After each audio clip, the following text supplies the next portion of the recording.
resurrection morning, when the trump of God shall sound, we shall rise, we shall rise. Then the saints will come rejoicing, and no tears will there be found. We shall rise, we shall rise. Hallelujah. Amen. We shall rise in the resurrection morning, when death's prison bars are broken. We shall rise in that morning. We shall rise in the resurrection morning. What a meeting it will be. We shall rise, we shall rise, when our fathers and our mothers and our loved ones we shall see. We shall rise, we shall rise. Hallelujah. Amen. We shall rise in the resurrection morning, when death's prison bars are broken. We shall rise, we shall rise. In the resurrection morning, we shall meet him in the air. We shall rise,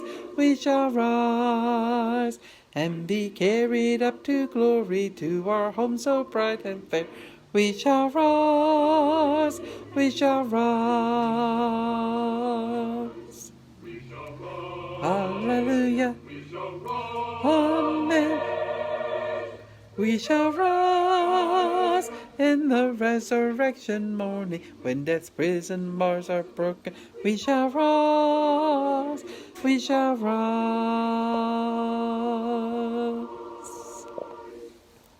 Good morning.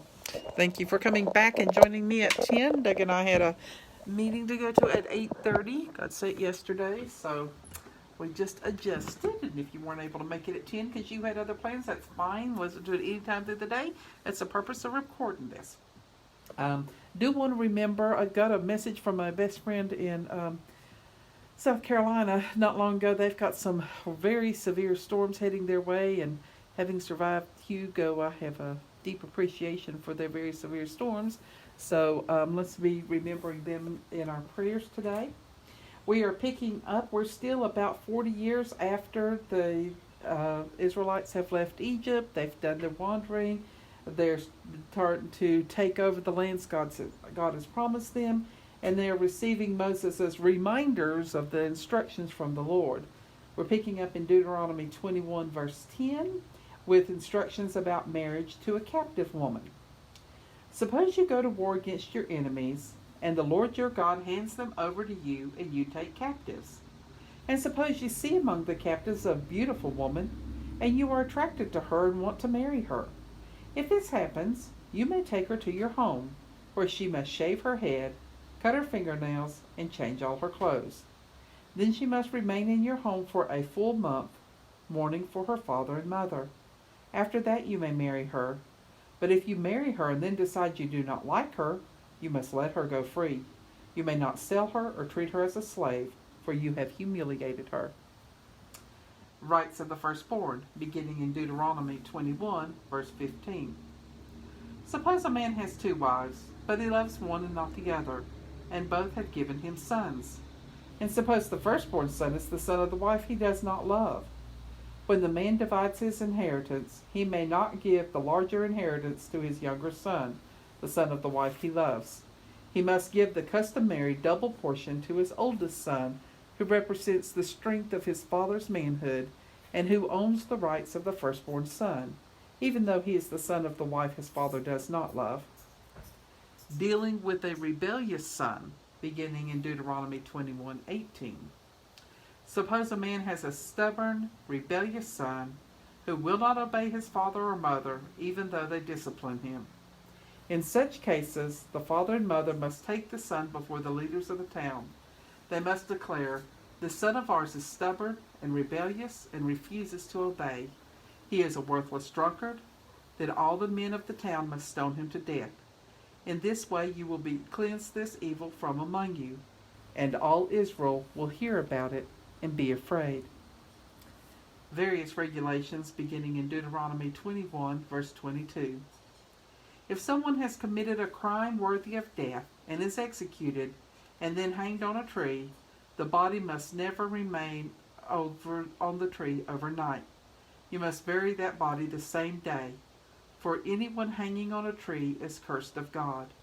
Do not defile the land the Lord your God is giving you as a special possession. If you see your neighbor's ox or sheep wandering away, don't pretend not to see it. Take it back to its owner. If it does not belong to someone nearby or you don't know who the owner is, keep it until the owner comes looking for it, then return it. Do the same if you find your neighbor's donkey, clothing, or anything else your neighbor loses. Don't pretend you did not see it.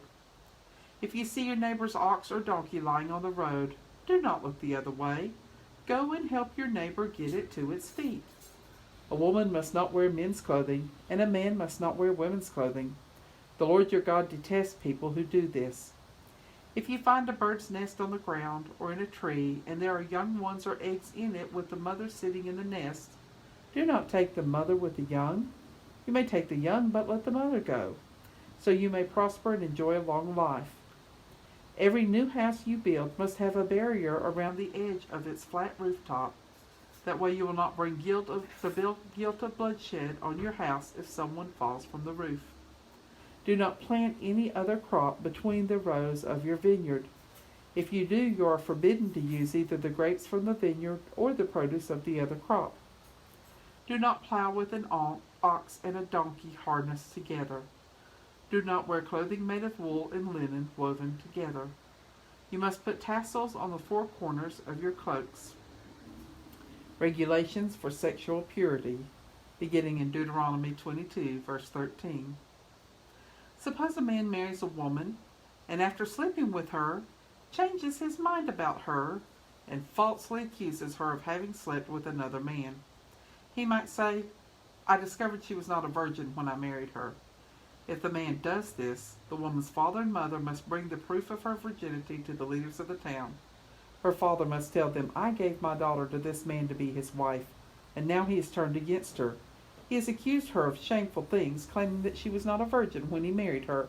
But here's the proof of my daughter's virginity. Then they must spread the cloth before the judges. The judges must then punish the man. They will fine him 100 pieces of silver, for he falsely accused a virgin in Israel. The payment will be made to the woman's father. The woman will then remain the man's wife, and he may never divorce her. But suppose the man's accusations are true, and her virginity could not be proved. In such cases, the judges must take the girl to the door of her father's home, and the men of the town will stone her to death. She has committed a disgraceful crime in Israel by being promiscuous while living in her parents' home. Such evil must be cleansed from among you. If a man is discovered committing adultery, both he and the other man's wife must be killed. In this way the evil will be cleansed from Israel. Suppose a man meets a young woman, a virgin who is engaged to be married, and he has sexual intercourse with her. If this happens within a town, you must take both of them to the gates of the town and stone them to death. The woman is guilty because she did not scream for help. The man must die because he violated another man's wife. In this way you will cleanse the land of evil. But if the man meets the engaged woman out in the country and he rapes her, then only the man should die. Do nothing to the young woman. She has committed no crime worthy of death. This case is similar to that of someone who attacks and murders a neighbor. Since the man raped her out in the country, it must be assumed that she screamed, but there was no one to rescue her. If a man is caught in the act of raping a young woman who is not engaged, he must pay 50 pieces of silver to her father. Then he must marry the young woman because he violated her, and he will never be allowed to divorce her. A man must not have intercourse with his father's wife, for this would violate his father. Regulations concerning worship, beginning in Deuteronomy 23, verse 1. If a man's testicles are crushed or his penis is cut off, he may not be included in the assembly of the Lord. Those of illegitimate birth and their descendants for 10 generations may not be included in the assembly of the Lord. No Ammonites or Moabites or any of their descendants for 10 generations may be included in the assembly of the Lord. These nations did not welcome you with food and water when you came out of Egypt. Instead, they tried to hire Balaam, son of Beor, from Pethor in Aram Naharaim, to curse you. But the Lord your God would not listen to Balaam. He turned the intended curse into a blessing because the Lord your God loves you. You must never, as long as you live, try to help the Ammonites or Moabites in any way. Do not detest the Edomites or the Egyptians, because the Edomites are your relatives, and you lived as foreigners among the Egyptians. The third generation of Egyptians who came with you from Egypt may enter the assembly of the Lord. Miscellaneous Regulations, beginning in Deuteronomy 23, verse 9. When you go to war against your enemies, stay away from everything impure. Any man who becomes ceremonially defiled because of a nocturnal emission must leave the camp and stay away all day. Toward evening he must bathe himself, and at sunset he may return to camp. Mark off an area outside the camp for a latrine. Each of you must have a spade as part of your equipment. Whenever you relieve yourself, you must dig a hole with the spade and cover the excrement. The camp must be holy, for the Lord your God moves around in your camp to protect you and to defeat your enemies. He must not see any shameful thing among you, or he might turn away from you. If slaves should escape from their masters and take refuge with you, do not force them to return. Let them live among you in whatever town they choose, and do not oppress them. No Israelite man or woman may ever become a temple prostitute. Do not bring to the house of the Lord your God any offerings from the earnings of a prostitute, whether a man or a woman, for both are detestable to the Lord your God. Do not charge interest on the loans you make to a fellow Israelite, whether it is money, food, or anything else that may be loaned with interest. You may charge interest to foreigners, but not to Israelites, so the Lord your God may bless you in everything you do in the land you are about to enter and occupy. When you make a vow to the Lord your God, be prompt in doing whatever you promised him, for the Lord your God demands that you promptly fulfill all your vows. If you don't, you will be guilty of sin. However, it is not a sin to refrain from making a vow, but once you have voluntarily made a vow, be careful to do as you have said, for you have made a vow to the Lord your God. You may eat your fill of grapes from your neighbor's vineyard, but do not take any away in a basket. And you may pluck a few heads of your neighbor's grain by hand, but you may not harvest it with a sickle. Suppose a man marries a woman, but later discovers something about her that is shameful. So he writes her a letter of divorce, gives it to her, and sends her away. If she then leaves and marries another man, and the second husband also divorces her or dies, the former husband may not marry her again, for she has been defiled. That would be detestable to the Lord. You must not bring guilt upon the land the Lord your God is giving you as a special possession. A newly married man must not be drafted into the army or given any other special responsibilities. He must be free to be at home for 1 year, bringing happiness to the wife he has married. It is wrong to take a pair of millstones, or even just the upper millstone, as a pledge, for the owner uses it to make a living. If anyone kidnaps a fellow Israelite and treats him as a slave or sells him, the kidnapper must die. You must cleanse the evil from among you. Watch all contagious skin diseases carefully, and follow the instructions of the Levitical priest. Obey the commands I have given them. Remember what the Lord your God did to Miriam as you were coming from Egypt. If you lend anything to your neighbor, do not enter your neighbor's house to claim the security. Stand outside, and the owner will bring it out to you. If your neighbor is poor and has only a cloak to give as security, do not keep the cloak overnight. Return the cloak to its owner by sunset, so your neighbor can sleep in it and bless you, and the Lord your God will count it as a righteous act. Never take advantage of poor laborers, whether fellow Israelites or foreigners living in your town. Pay them their wages each day before sunset, because they are poor and counting on it. Otherwise they might cry out to the Lord against you, and it would be counted against you as sin. Parents must not be put to death for the sins of their children, nor the children for the sins of their parents.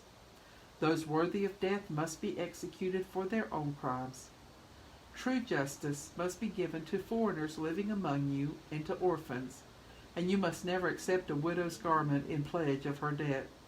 Always remember that you were slaves in Egypt, and the Lord your God redeemed you.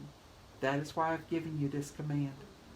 When you are harvesting your crops and forget to bring in a bundle of grain from the field, don't go back to get it.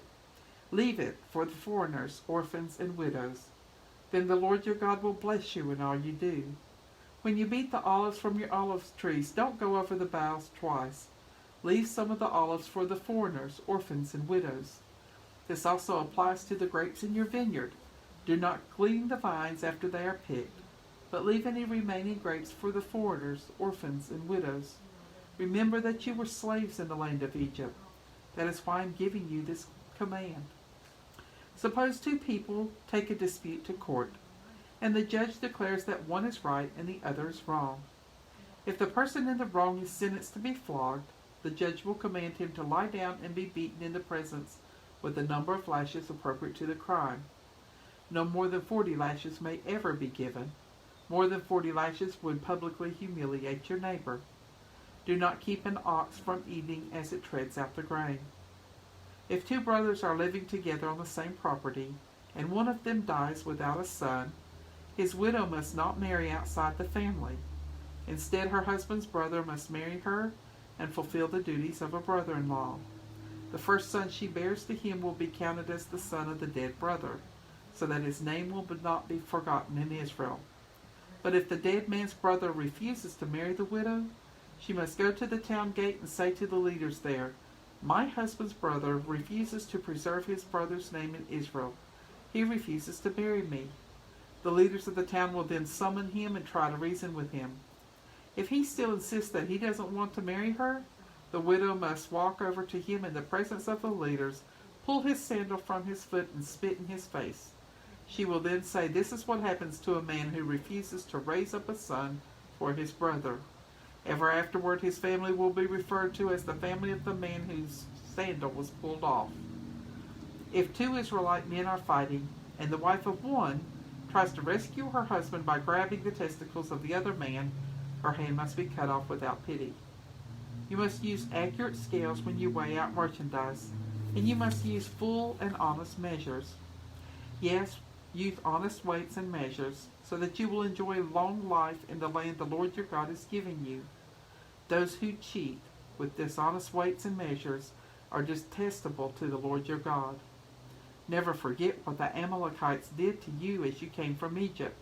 They attacked you when you were exhausted and weary, and they struck down those who were lagging behind. They had no fear of God. Therefore, when the Lord your God has given you rest from all your enemies in the land he is giving you as a special possession, you are to destroy the Amalekites and erase their memory from under heaven. Never forget this. The word of God for the people of God. Thanks be to God. And our closing song this morning is "Grace 'Tis a Charming Sound." After hearing all those intense regulations, it is so nice to think about grace, isn't it? Whoops. I'm so sorry. Here you go. Oops. Here we go. 'Tis a charming sound, harmonious to the ear, and with the echo shall resound.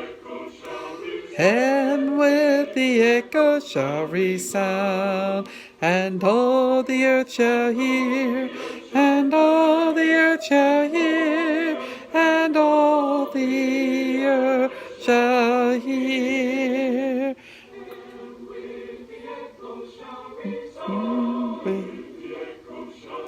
And with the echo shall resound, all the earth shall hear, all the earth shall hear, and all the earth shall hear. Grace the crown through everlasting days. It plays in heaven the topmost stone. It lays in heaven the topmost stone, and well deserves our praise, and well deserves our praise, and well deserves our praise.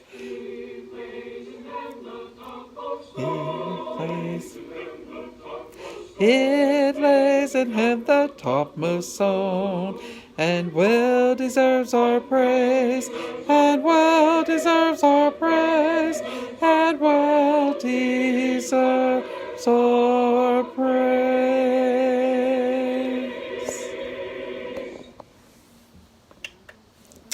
All right. Let's see. Good morning, Jim and Peggy. Good morning, Shirley. Good morning, Patty. Good morning, Pam. Hope y'all have a great day today, and I'll see y'all back tomorrow morning, back at 8 o'clock.